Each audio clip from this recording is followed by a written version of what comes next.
Hi, I'm Mike from 1A Auto. We've been selling auto parts for over 30 years. We're dedicated to delivering quality auto parts, expert customer service, fast and free shipping, all backed by our 100% satisfaction guarantee. So visit us at 1aauto.com, your trusted source for quality auto parts.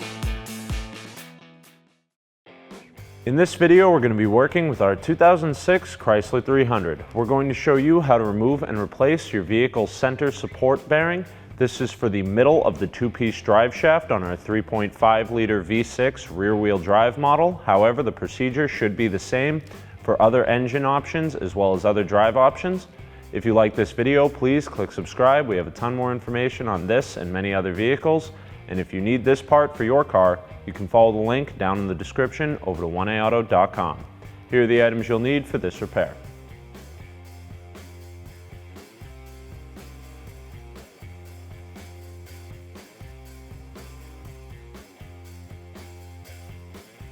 Unplug both of your downstream O2 sensors. The driver's side connector is hanging here on the side of the transmission.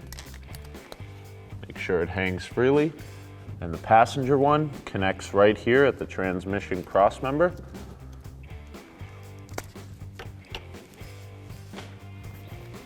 On the driver's side of the exhaust, there's a heat shield that we'll need to remove. There's a 13mm on the end on each side that we'll take off with our socket, ratchet, and extension. Depending on your exhaust, you may need to use a universal joint.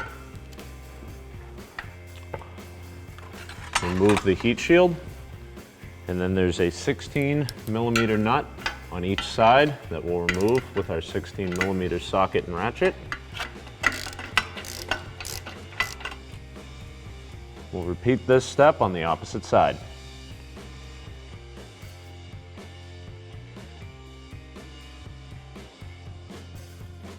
So all the way at the back of the exhaust, we'll undo the 13mm bolt securing this exhaust hanger bracket on each side. Now this is an aftermarket exhaust, so you may just be able to slide yours out of that bushing. But for these, we're going to have to remove that bolt and the bracket from each side. We'll then spray these down with some penetrating oil and remove the upper part from this stud. This side's a lot harder because of how tightly it's wrapped. Again, this is aftermarket, so yours may slide out on the bottom, but we'll do the top. Remove the 4 13mm nuts securing this crossmember while having a friend support half the exhaust, at which point both of you can lower it down from the vehicle.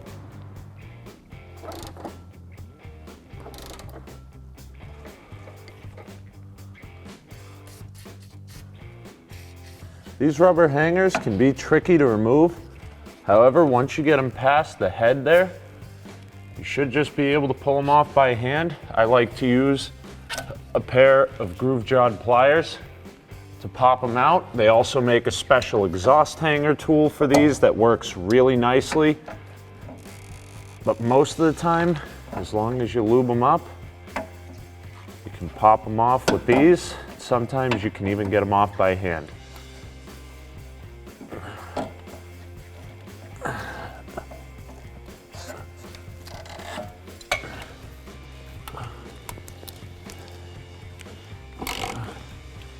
When removing the last nut, be sure to have somebody supporting the exhaust.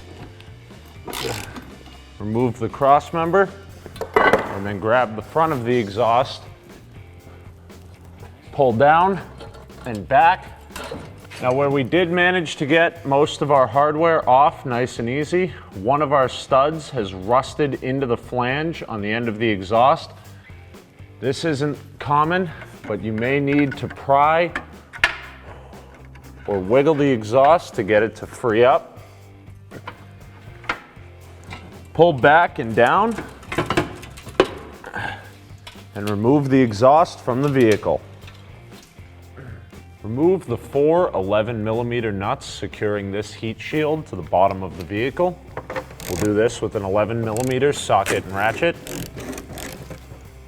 Now it's possible that these will break through the heat shield when you're removing them.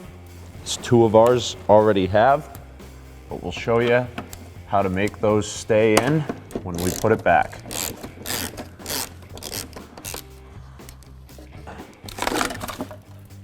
It's a great example of what's going to happen. So we're going to want to remove all the nuts anyway, since we'll have to space them to reinstall this.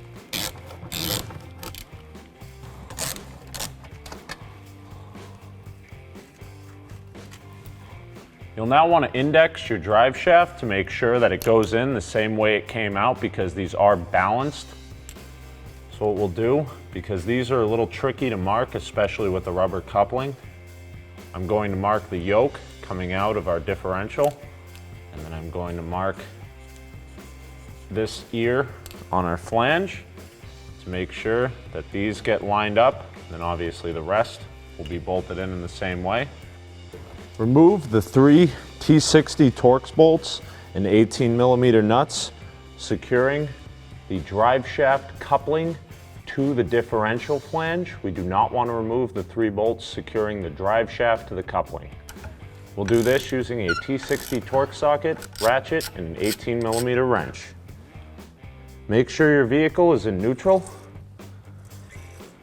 so we can rotate it and continue removing our hardware.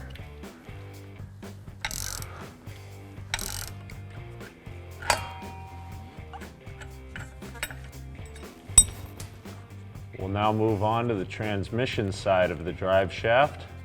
You want to index this as well. This time I'm marking the flat of the drive shaft and an ear on the transmission output.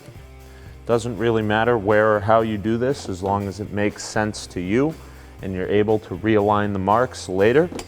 Support the nut with an 18mm wrench and use your T60 Torx to remove the bolt.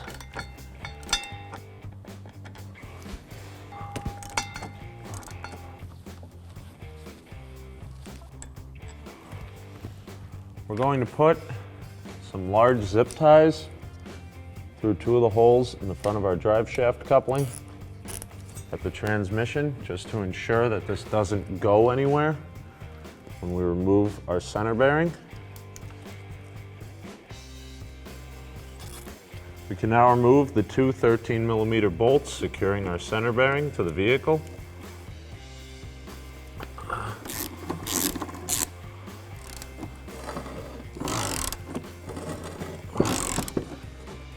With our front coupling secured and our center support bearing hanging, we'll use a pry bar to try to separate our rear coupling from the differential. You may have to work this quite a bit, especially if your rubber is all torn and beat up like ours is.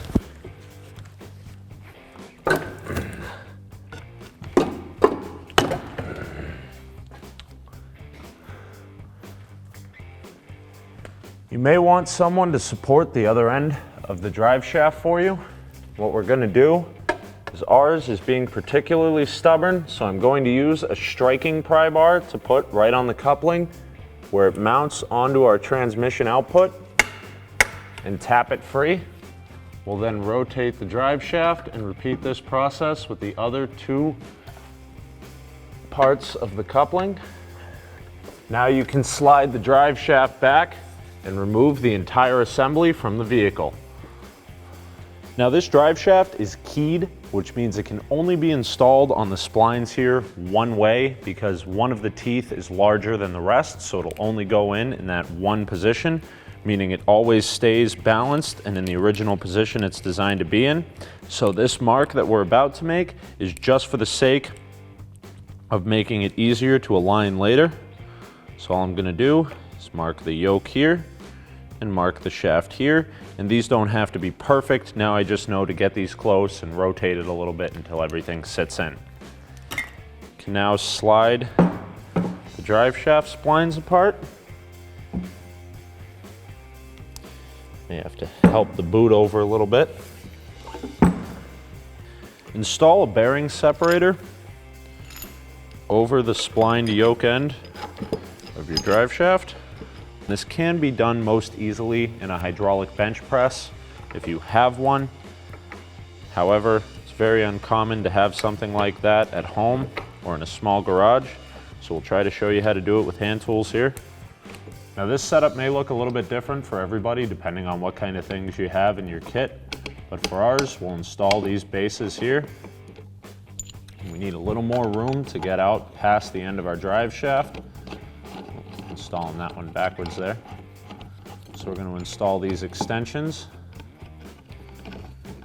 And normally these kits come with a variety of parts, so mess around until you find the one that works for you. Now install the push shaft in the middle here. Make sure that sits into the divot in the center of the drive shaft and not on the edges or the splines or anywhere where it's going to slide and cause damage. Get the appropriate socket and ratchet for your puller. In our case, it's a 17. Yours may vary. Just go ahead and tighten that down nice and even, keeping your hands free from anything that may pop loose. Tighten it down until it slides that off of your drive shaft.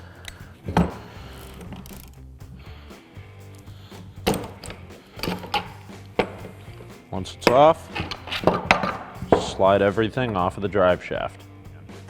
Here we have our old center support bearing that we removed from our vehicle and our new part from 1AAuto.com. As you can see, these parts are the same size and shape.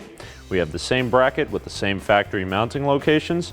We have a nice new high quality bearing there inside of this nice new rubber bushing. Just so you can see the other sides look exactly alike. This one's pretty chewed up from removing it from our drive shaft, but that's just a part of the process. Now what this does is there is a long two-piece drive shaft in this vehicle, and the reason they do it that way is to make it not only serviceable, but also to support the center of it and keep the drive shafts where they're meant to be and supported properly. Instead of just having one big long rotating cylinder under there, you're going to get vibrations, a lot of movement. It's just not designed to span that kind of distance. So this part helps keep those two drive shaft pieces together, upright and well supported, so they rotate nice and even and give you a good smooth ride and power delivery. So if your old bearing or bushing is worn out, torn, broken, or seized, this new part from 1A Auto is going to go in direct fit, just like our original equipment, and fix you upright. Apply a thin coat of grease to the inside of the bearing surface here. Help it slide on a little bit better. Face the flatter side, not this side which has this plate steel up on the edges, but the flatter side is going to face down towards your joint. Make sure it's standing upright and find a piece of pipe like this that sits evenly on the race. This way we're not putting pressure on any of the balls inside of the bearing.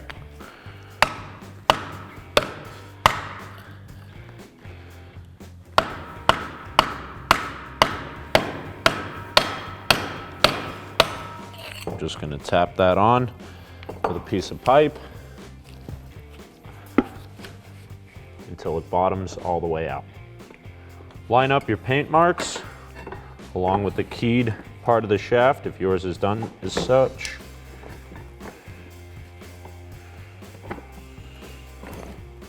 And slide the drive shaft back together. Reinstall your drive shaft. When reinstalling your drive shaft, make sure your indexing marks are aligned and that the center of your drive shaft lands onto the alignment pin in the center of the flange it bolts to before reinstalling your T60 Torx bolts and 18mm nuts. Install these by hand just to keep it in place until we can line up the front.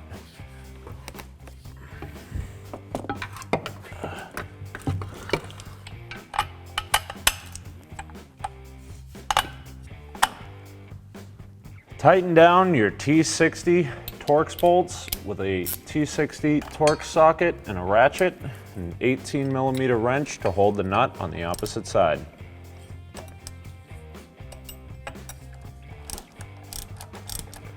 Torque the bolts to 43 foot-pounds.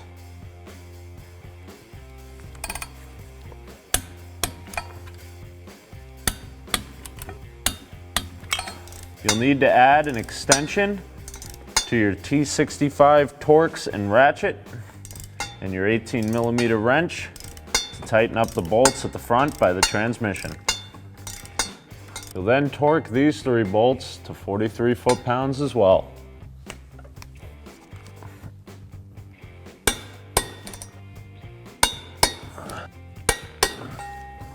You can now reinstall the center bearing bolts.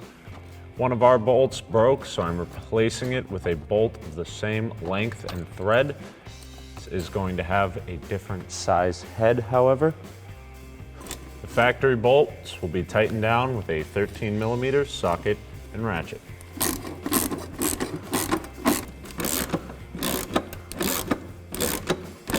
Reinstall the heat shield.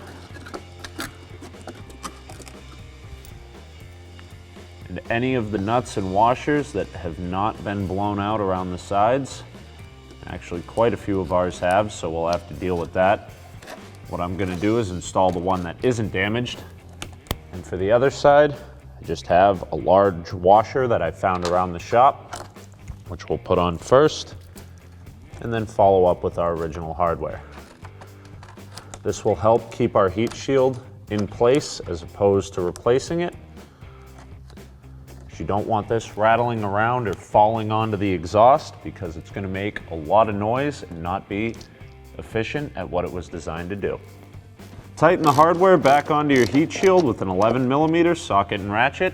Now you really don't want to go super tight with these because it's only going to make those blown out soft sections of the heat shield worse. Now once again, because I'm on the lift, I'm using some help to get the exhaust in here. But at home, we'll show you the trick you can use. On Matt's end of the vehicle, I have bungee cords hanging from a hole near the original exhaust hangers. So I'm going to line up the front of my exhaust and then place a screw jack under the middle. Now at home, you could easily do this with a jack or jack stands, especially if you're doing it on the ground. All the screw jack is a tall jack stand that makes it easier for me to use on the lift. So I'll support this end to keep it in place. And then to take some load off of Matt, I'll use my bungee cord in the back hole to help keep it in place. You may have to relocate some things once you get that rear hung up.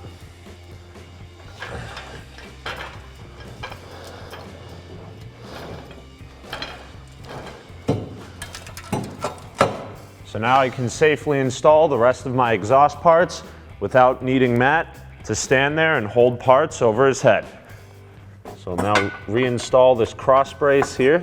Now this is not meant to support the exhaust. It is meant to catch it if something falls and also stiffen up the chassis of the vehicle a little bit. However, in this instance, I'm going to use it to hang the exhaust a little. So we'll get all of the 13mm nuts started and then tighten them down.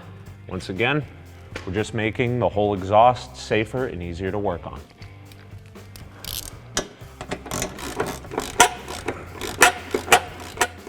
So we've lined up the front of our exhaust.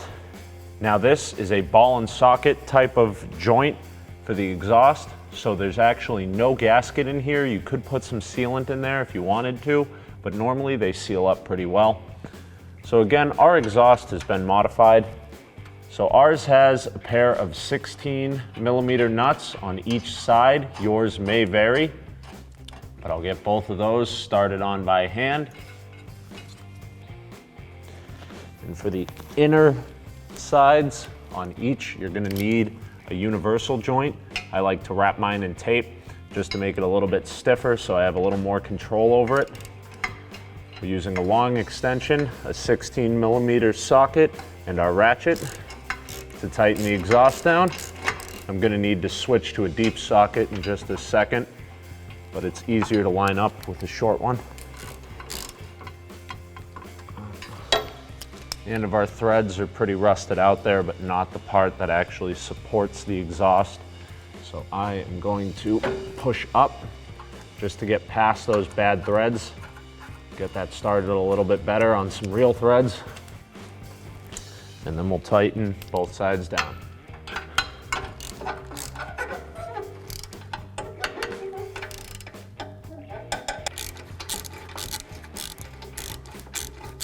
We'll install the 16mm nuts on the other side of our exhaust and tighten those down as well.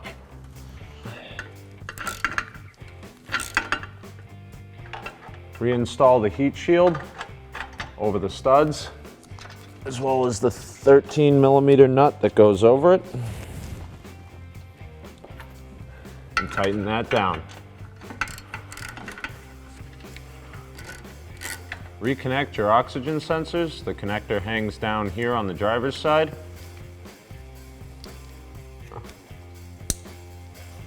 And is connected to the transmission crossmember on the passenger side. Spray a little penetrating oil into the bushing on your exhaust hanger. You should be able to just lift them, line them up, and slide them right on.